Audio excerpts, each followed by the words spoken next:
Assalamualaikum warahmatullahi wabarakatuh.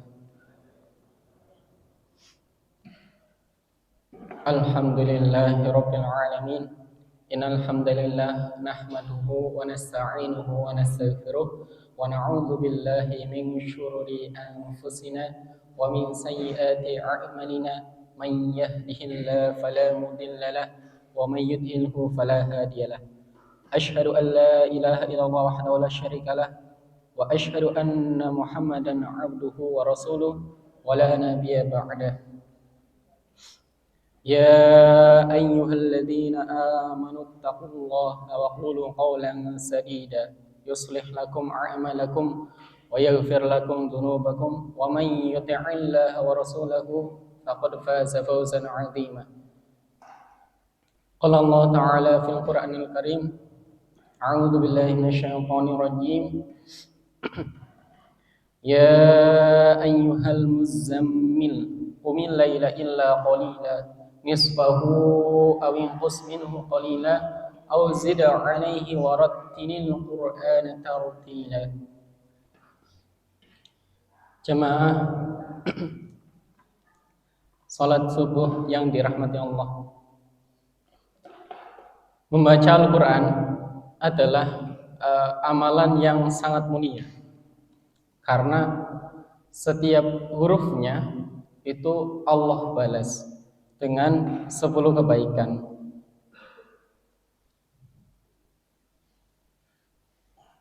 Jadi bukan per surat atau bukan per juz, tapi setiap hurufnya itu Allah balas dengan 10 kebaikan.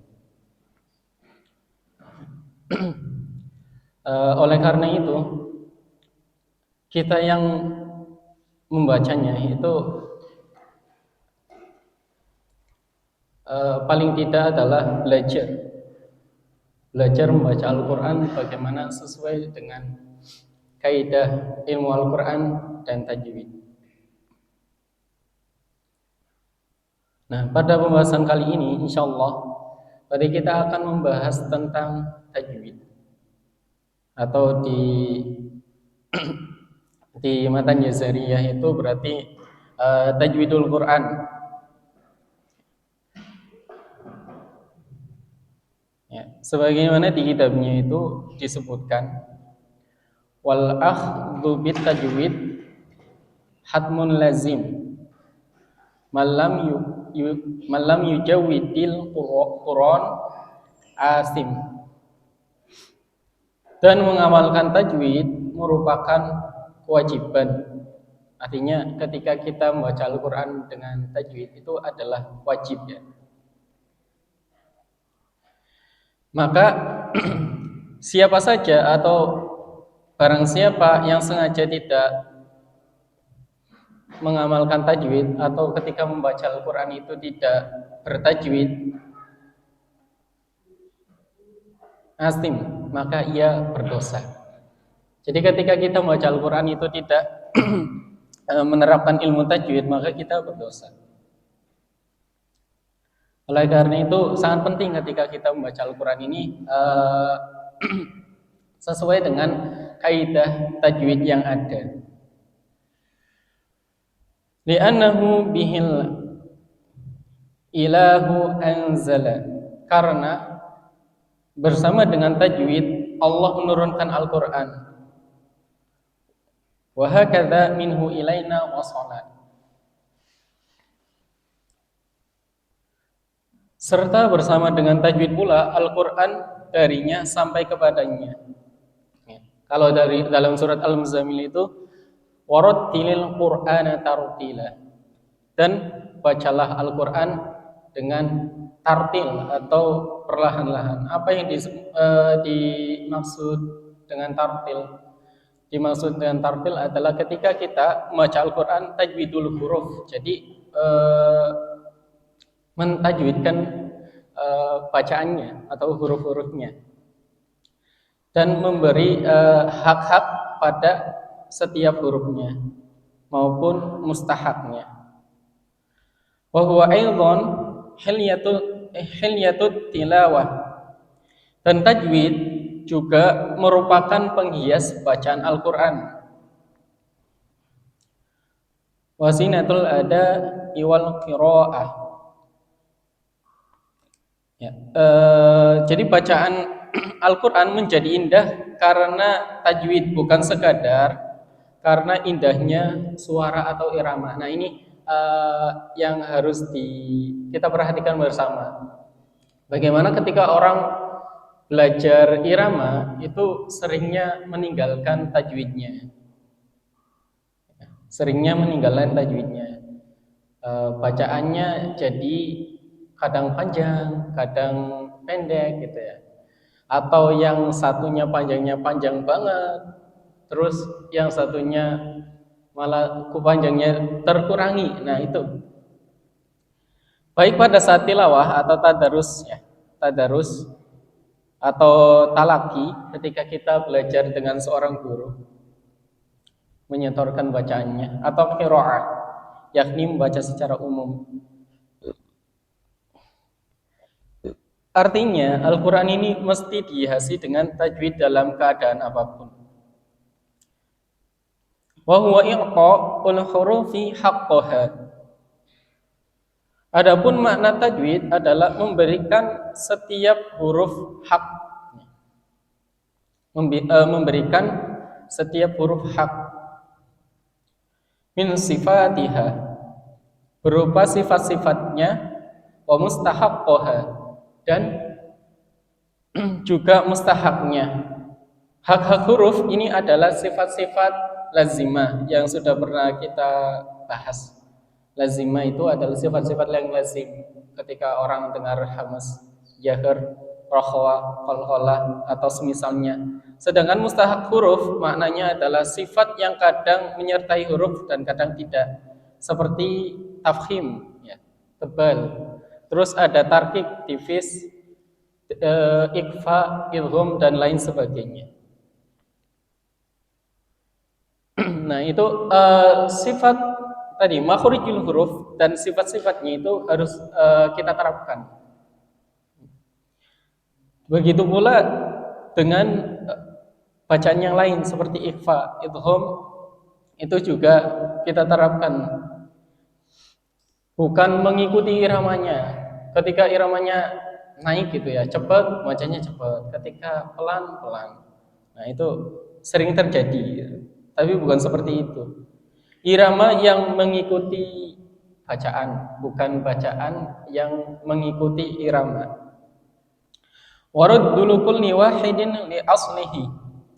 Tajwid juga artinya adalah mengembalikan setiap huruf ke makhraj aslinya, yakni tidak mengucapkan huruf hijaiyah, ya, walafdu fi nadhirihi kamislihi, yakni tidak mengucapkan huruf hijaiyah sembarang, bukan dari tempat yang keluar yang sebenarnya. Secara konsisten dalam membaca lafaz-lafaz yang sama hukumnya, tidak membeda-bedakan satu sama lainnya dalam sekali baca. Konsisten dalam nakar panjang harokat, ya. Terus serta konsisten dalam menerapkan hukum-hukum tajwid dalam sekali baca. Ya, contohnya gini, contohnya ketika kita membaca mad jaiz atau mad wajib atau mad arid li sukun, itu adalah ketika panjangnya maksimal itu 5 harokat atau 2,5 alif. Nah, ketika kita bacanya itu 4 harokat atau 2 alif ya pada suatu ayat, maka setelahnya itu harus semuanya 4, tidak boleh kurang dari 4 atau lebih dari 4. Tapi sering terjadi ketika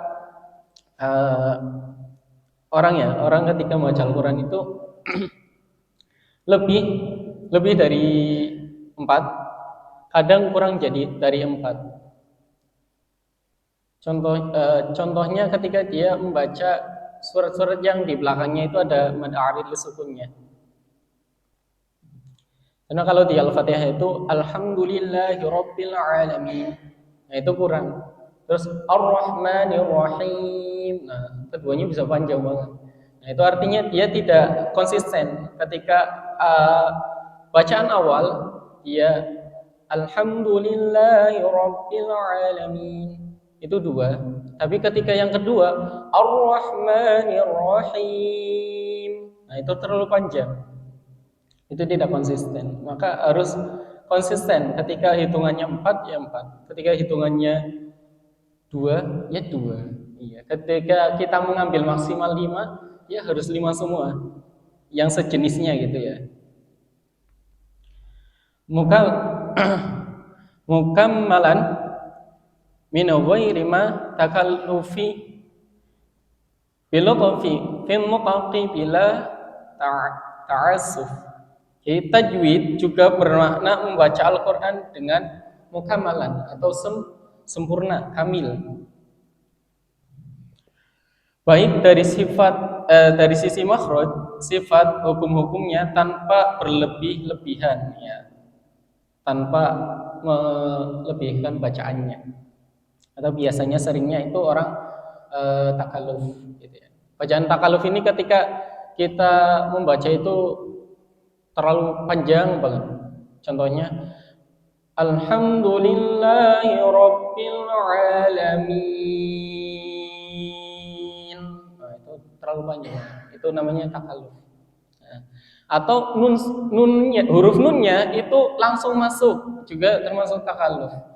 Alhamdulillahi Rabbil Alamin. Nah, itu nunnya sudah masuk. Harusnya bacaan muta'addid sukun itu mi dulu. Baru setelah dia sudah terpenuhi 5, baru setelahnya itu baru masuk ke huruf yang nun sukunnya. Alhamdulillahi Rabbil Alamin. Gitu. Ar-Rahmanir Rahim. Itu contohnya begitu. Jadi usaha kita adalah mengerahkan kemampuan sekuat tenaga kita hingga tercapai kesempurnaan bacaan, bukan untuk melebihi kapasitas dari apa yang disyariatkan, lalu mengalirkan bacaan dengan pengucapan yang lembut tanpa serampangan. Serampangan itu yang panjang jadi pendek gitu ya, biasanya gitu. Yang harusnya hal ataka hadithul ghasyiyah wujuhun yawma idzin khashi'ah 'amilatun nasibah tasla narun hamiyah tusqa min 'ainin 'aniyah laisa lahum ta'amun illa min dhuri la yasmin wa la yughni min ju'. Nah, itu bacanya serampangan namanya. Karena ada hukum bacaan yang panjang itu dia pendekkan. Ya. Dan membaca Al-Quran itu tidak ini ya, atau orang yang membaca Al-Qurannya itu tidak wajar bikin capek atau lelah. Suaranya bahasanya itu dipolkan ya, atau di fullkan. A'udzubillahi minasyaitonirrajim gitu. Ada orang yang membaca Al-Quran begitu. Jadi ketika dia membaca Al-Quran itu suaranya besar banget, keras, bahasanya itu keras. Itu juga tidak boleh. Bukan seperti itu membaca Al-Quran. Al-Quran itu membacanya itu mudah dan ringan ya saat mengucapkannya, namun tetap memenuhi kadar ketentuan yang telah ditetapkan, bukan mengucapkannya sembarangan atau asal-asalan semau kita, sampai keluar dari batas-batas yang telah ditentukan. Nah, itu dalam kehidupan masyarakat ya, artinya kita pasti sering menemui lah, artinya menemui ada orang yang karena metode Al-Quran itu kan banyak ya, nggak cuma satu. Metode Al-Quran itu banyak, nggak cuma satu, banyak banget malahan. Nah, itu kadang ada yang kayak itu tadi terlalu berlebihan ya, suaranya besar sampai tetangganya aja kedengeran. Nah, itu juga kurang ini, kurang baik atau tidak ini ya, tidak sesuai dengan cara membaca Al-Quran itu sendiri. Walaysa bainahu wa baina tarkihi illa riyadhatum ri'i bifaqhihi. Dan tidak ada yang membedakan orang yang mempelajari tajwid dengan orang yang tidak mempelajarinya kecuali latihan terus-menerus secara konsisten dengan lisannya atau mulut kita. Artinya, seseorang yang mempelajari tajwid tidak akan mendapatkan apa-apa. Ia tidak berbeda dengan orang yang tidak mempelajari tajwid, kecuali bila ia rajin melatih ilmu yang dipelajarinya dengan konsisten dan diiringi dengan kesabaran. Jadi kita belajar Al-Qur'annya, satu harus sabar, ya. Harus sabar. Tidak mungkin kita belajar Al-Qur'an, contoh kalau anak-anak gitu sehari gitu langsung bisa, tidak. Tapi perlahannya, pelan-pelan. Artinya kita belajarnya itu pelan-pelan, tidak terburu-buru. Yang terpenting adalah kita bisa menerapkan ilmunya. Nah, itu yang paling penting. Ketika kita belajar Al-Qur'an, itu yang paling penting adalah kita bisa mengamalkannya. Mengamalkan tadi ya, sifat-sifatnya, baik hak-hak setiap huruf maupun mustahaknya. Dan secara konsisten dalam menerapkan panjang dan pendeknya bacaan.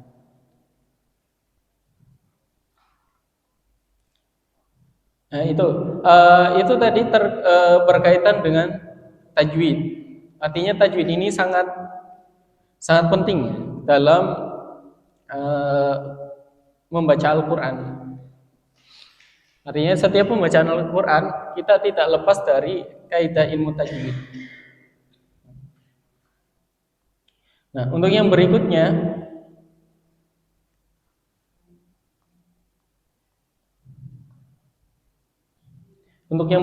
itu berkaitan dengan hukum mim sukun dan gunnah. Gunnah itu berarti nun dan mim yang bertasydid. Wa adhiril gunnah min nun wa min, ya. Jadi dan dijelaskan sifat gunnah ada pada huruf dan mim saat keduanya wa min mim idza ma syuddida wa akhfiyan, saat keduanya bertasydid, karena pada saat bertasydid keduanya berada pada tingkatan gunnah paling sempurna, lalu samarkanlah. Artinya dia itu ada panjangnya gitu ya ketika bertasydid, jadi gunnah. Ketika bacanya itu contohnya adalah inna, ya. Amma, thumma. Nah, itu adalah cara baca gunnah. Dalam ilmu tajwid itu biasanya sering ya, ketika dia ada buku tajwid praktis, itu bacaannya adalah satu alif. Akan tetapi karena nun sukunnya sendiri, gunnah itu adalah yang satunya nun sukun, yang satunya adalah nun hidup. Begitu pula mim sukun dan satunya adalah mim hidup. Karena nun dan mim ini adalah hurufnya khaysum, ya, makhrajnya khaysum, maka yang pertama adalah dia harus masuk hidung dulu. In, ya, am. Cara bacanya seperti itu. Inna, amma, thumma, ya. Kurang lebih seperti itu ketika bacanya. Tidak cepat ya. Cepat itu contohnya inna, amma, thumma. Maka samarnya itu hilang ya. Nah, sedangkan ini ya, untuk yang mim sukun al-mim in taskun bi hunnatin lada wa in 'alal mukhtari min ahli adza. Huruf mim yang sukun disertai hunnah saat berhadapan dengan huruf ba. Mim sukun ya, dia berhadapan huruf ba, Menurut pendapat yang terpilih di kalangan para ulama ahli qiraah, ini caranya adalah merapatkan bibir secara lunak. Adapun pendapat yang tidak terpilih adalah pendapat dengan mengidharkan mim saat bertemu ba. Tapi yang kalangan para ulama yang terpilih itu dia dirapatkan. Ketika ada mim bertemu ba, biasanya ini disebut sebagai ikhfa syafawi ya. Ilmu tajwid itu di ilmu tajwid biasanya disebutkan sebagai ikhfa syafawi. Maka ketika mengucapkan dia itu rapat bibirnya. Mim ba'di gitu ya. Karena ikhfa.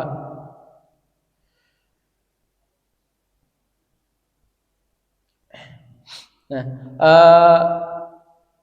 kesalahan-kesalahan ketika membaca tadi gunnah dan ikhfa syafawi adalah karena kurang teliti biasanya di situ. Ketika kita membaca, biasanya karena kurang teliti, akhirnya bacaan kita tidak memenuhi tadi samarnya.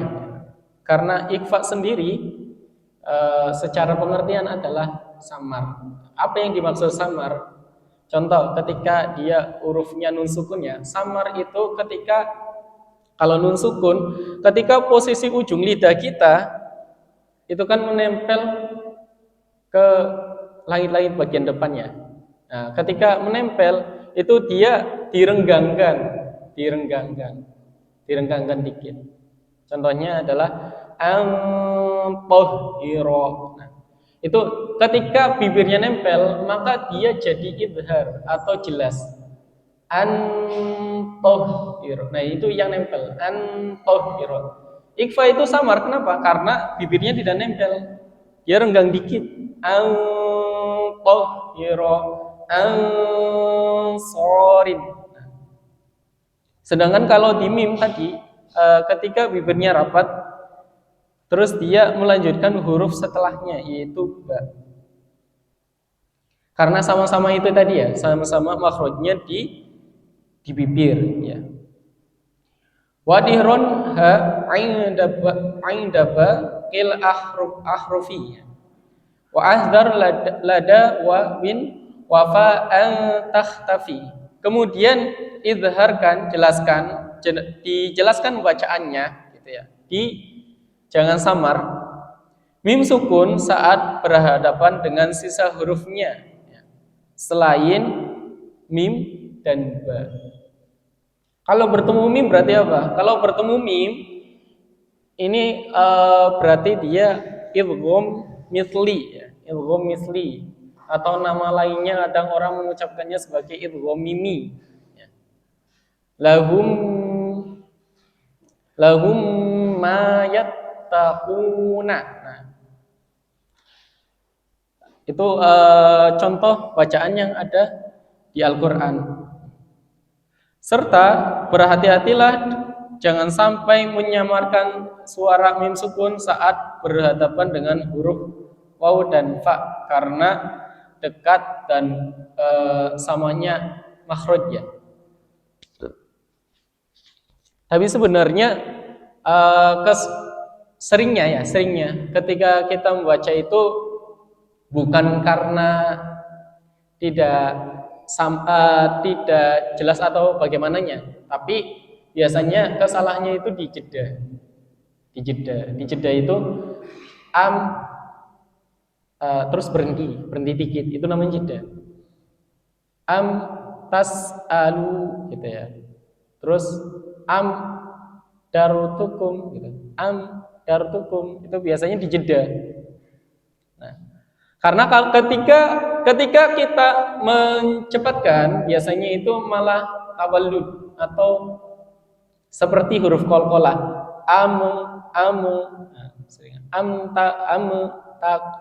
Takunu gitu. Bukan seperti itu, tapi ketika mengucapkan huruf mim, kita penuhi dulu makhraj huruf mim. Kita penuhi dulu makhraj huruf mim dan kita penuhi sifatnya.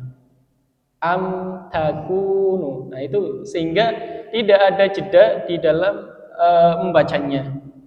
Sehingga huruf mim ketika diucapkan juga jelas tadi, yang mim sukun itu tadi. mim sukun itu bacaannya jelas. Nah, tadi ketika mim sukun bertemu fa, gitu, karena kesamaan makhraj, maka tadi ya hati-hati. Lakum walakum, lakum walakum. Nah, karena itu dua bibir. Kadang orang baca karena sama dekatnya makhraj itu lakum walakum, lakum walakum. Kelihatannya sih tidak apa-apa, tapi itu ditahan juga. Itu ditahan. Ada penahanan ketika membaca mim. Lakum walakum, lakum walakum. Nah, harusnya gimana? Harusnya ada lakum walakum. Lakum dipenuhi, bibir menempel gitu ya. Karena pengucapan huruf mim itu tadi di dua bibir. Lakum wa, lakum wa. Ketika sudah nempel, kita lanjut ke huruf berikutnya. Lakum walakum. Nah, gitu. Begitu pula ketika bertemu huruf fa. In kuntum fas ya, in kuntum fas'aluna ya. Nah itu makanya di huruf mim sukun ya atau hukum mim sukun itu dibagi tiga.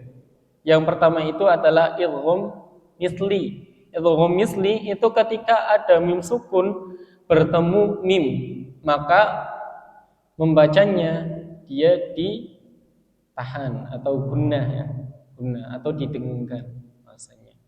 Tadi contohnya yang sudah saya sampaikan, lahum ma yattaquna gitu.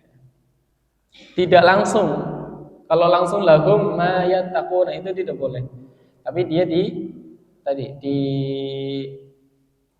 didengungkan dulu bacaannya, paling tidak satu alif. Yang kedua itu tadi ketika mim sukun ini bertemu huruf ba atau yang disebut sebagai ikhfa syafawi, maka kita membacanya itu kita samarkan.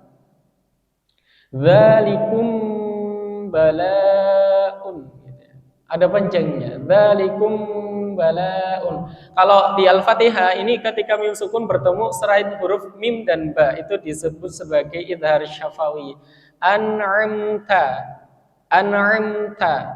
Tapi kalau kecepatan bisa salah cara bacanya. An'amta, an'amta. Kelihatannya benar, tapi salah. An'amta. Kenapa? Karena itu ada setelah huruf mim. An'amta, an'am, am. Begitu pula dengan huruf-huruf yang lainnya. Ketika ini ya, ketika huruf selain qalqalah, maka dia tidak boleh dipantulkan. Hanya huruf-huruf qalqalah sajalah yang boleh dipantulkan. Nah, satunya tadi adalah gunnah. Ya, gunnah itu tadi nun dan mim yang bertasydid. Ketika kita membaca mim, ditahan dulu. Nah, kalau kita terapkan di beberapa surat itu paling mudah ini di surat Al-Fatihah aja tadi. Berarti wairil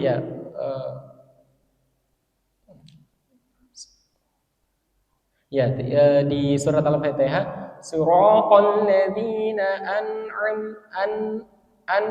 nun sukun tidak boleh tadi ya, tidak boleh memantul. Tidak boleh ke atau bacaannya miring. Siratal ladzina an'amta 'alaihim, siratal ladzina an'amta 'alaihim. Amta. Jadi penuhi dulu sifatnya. An'amta. Sifatnya apa? Sifatnya itu tadi namanya adalah tawasud. Tawasud itu dilepas dulu dikit. Tidak langsung gitu ya. Mengucapkannya bukan bukan, tapi an'amta 'alaihim gitu. Ya. Nah, itu adalah tadi ya hukum nun sukun dan mim sukun, hukum mim sukun dan gunnah yang bisa kita terapkan ketika membaca Al-Quran.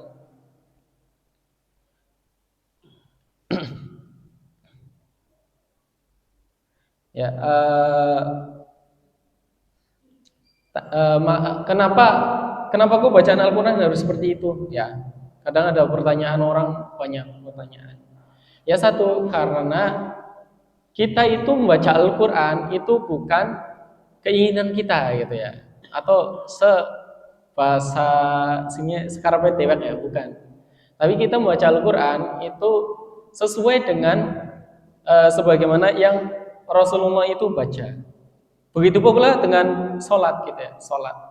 Kita sholat itu bukan semau kita gitu ya, bukan semau kita, tapi bagaimana Rasulullah itu bersabda ya, "Shollu kama ra'aitumuni usolli." Sholatlah sebagaimana saya sholat gitu ya. Begitu pula juga ketika membaca Al-Quran. Walaupun tadi ya, di ilmu tajwidnya itu kayak mad aril sukun itu boleh tadi, boleh 2, boleh 4, boleh 5 gitu. Tapi biasanya Rasulullah itu ngambilnya yang maksimal, yaitu 5 harokat. Jadi ketika beliau mengimami gitu ya, itu biasanya 5. Nah, yang dulu yang paling dekat dengan Rasulullah yaitu ya para sahabat ya, para sahabat. Ketika mereka sering sholat malam, gitu ya, sholat malam dengan Rasulullah gitu, di belakangnya itu Rasulullah itu sholat misal 2 rakaat itu bisa surat Al-Baqarah selesai gitu ya. Itu karena dia orang pilihan gitu ya, artinya dia nabi dan rasul. Kalau kita ya semampunya, karena nggak mungkin kan kalau kita misal sholat malam Al-Baqarah selesai dari alif lam mim sampai terakhir ya. Yang penting itu tadi ketika membaca Al-Quran, satu ya harus bertajwid ya. Tajwid itu dari kata jawada, sama artinya adalah memperindah gitu ya, memperindah dan membuat bacaan Al-Quran itu bacaan Quran kita itu baik. Terus yang kedua adalah jangan tadi ya kesimpulannya, yang kedua adalah jangan kita itu mengikuti irama gitu loh. Bacaan kita itu mengikuti irama, tapi irama yang mengikuti bacaan. Tadi irama yang mengikuti bacaan. Contoh irama itu ada banyak ya. Contohnya ada kurdi ya, kurdi yang pertama naik Alhamdulillahi Rabbil Alamin. Nah itu kurdi. Terus yang kedua datar Ar-Rahmanir Rahim. Nah yang ketiga turun Maliki Yaumiddin. Itu juga harus bertajwid.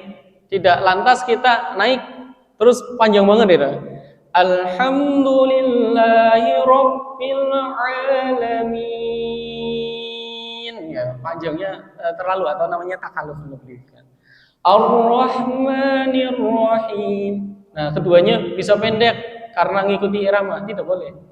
Harus memenuhi tadi ya. Irama itu tadi mengikuti bacaan, bukan bacaan yang mengikuti irama. Karena ini sering terjadi ketika di beberapa masjid gitu ya. Ada beberapa masjid itu ketika mengimami ya kadang itu tadi bacaannya yang mengikuti irama. Jadi iramanya dia begini ya begini bacaannya gitu loh. Jadi yang harusnya panjang itu dia pendekkan. Nah itu tidak benar gitu loh. Tidak benar. Karena tadi ya Imam Ibnul Jazari itu sudah mengatakan gitu loh. Ketika kita tidak mentajwidkan bacaan. Ketika bacaan kita tidak bertajwid, maka otomatis kita berdosa. Tadi kita berdosa. Maka artinya apa sih di sini? Artinya adalah orang yang tidak mentajwidkan bacaan itu berdosa. Artinya ketika kita sendiri, ketika kita sendiri tidak mau belajar, tidak mau belajar untuk memperbaiki bacaan kita, ya. Tidak mau belajar untuk memperbaiki bacaan kita, maka kita pun juga berdosa, gitu. Karena sengaja. Tapi ketika kita belajar, ya, kalaupun ada salah itu dimaafkan. Jadi ketika kita dalam proses belajar, terus kita ada salah-salah ketika membaca, ya artinya belum konsisten, gitu ya, panjangnya dan sebagainya, itu dimaafkan. Tapi beda lain ceritanya ketika kita secara sengaja, gitu ya, kita tidak mau belajar. Nah, ini sering ketika dalam artian orang yang sudah sepuh lah, itu biasanya, sudahlah, saya bacanya begini, gitu. Seringnya begitu. Karena saya juga pernah membina di SMP Negeri 5 Tanjung, gitu ya. Karena orangnya sudah sepuh, kadang ada yang, sudahlah, saya tak gini aja lah, gitu. Gini aja. Padahal harusnya tetap diperbaiki, gitu loh. Ya, tadi supaya apa? Supaya bacaan Al-Qur'an kita itu indah. Supaya bacaan Al-Qur'an kita itu indah, terus didengar orang pun enak. Setelah tajwid selesai, setelah itu barulah kita belajar irama, gitu ya. Jadi urutannya adalah kita belajar makhorijul huruf, sifatul huruf, setelah itu baru kita belajar tajwid, mustahak huruf, gitu ya. Kalau sifatul huruf itu tadi, makhorijul dan sifatul itu kan masuk ke hak-haknya huruf yang harus dipenuhi. Nah, sedangkan mustahak ini adalah ada sifat juga, contoh tadi tafkhim dan tarkik, dan ilmu tajwid itu sendiri, kayak idgham bihuna dan lain sebagainya, gitu. Sehingga ketika kita membaca Al-Fatihah, contoh ini adalah ketika kita memakai iramanya adalah kurdi, ya. Kurdi. Alhamdulillahi rabbil